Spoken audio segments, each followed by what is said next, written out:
South Korea is demanding a formal apology from Beijing after a South Korean photojournalist was severely beaten by more than a dozen Chinese guards while attempting to cover a state visit by its president, Moon Jae-in.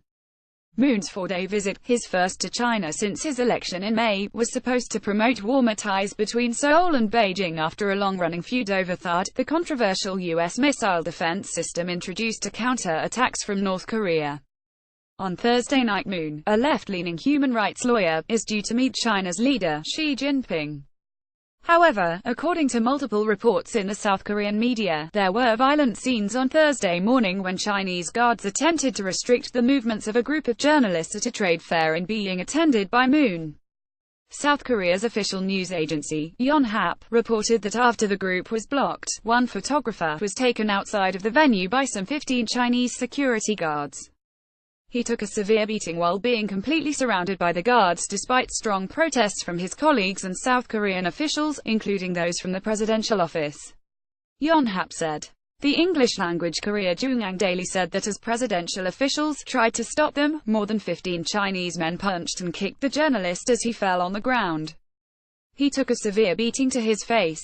Presidential officials were also grabbed and pushed when they tried to stop the Chinese guards' violence against the reporter, the newspaper added. A report in the Korea Herald claimed the guards threw punches and kicks. After being treated by Moon's medical team, Yonhap said the journalist was taken to hospital where he required intensive treatment.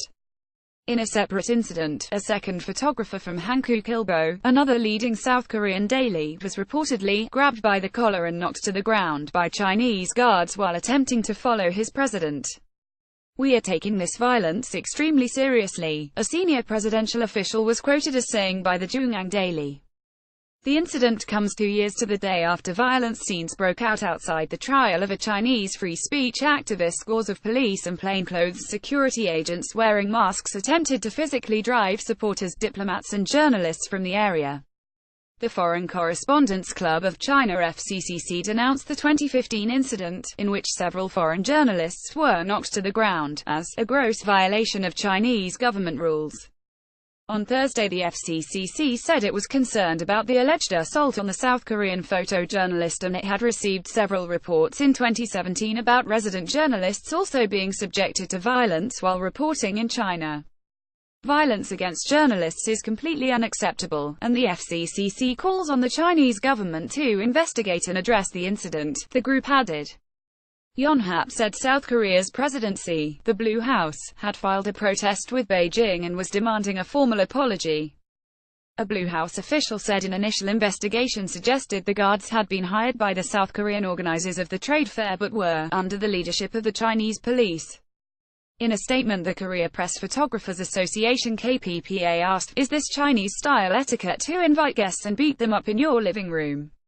In October, Xi kicked off his second 5-year term with a brief statement to the media, from which a number of major international outlets including The Guardian were excluded in apparent retribution for their critical coverage of his country. Xi said he encouraged journalists to visit and report on China.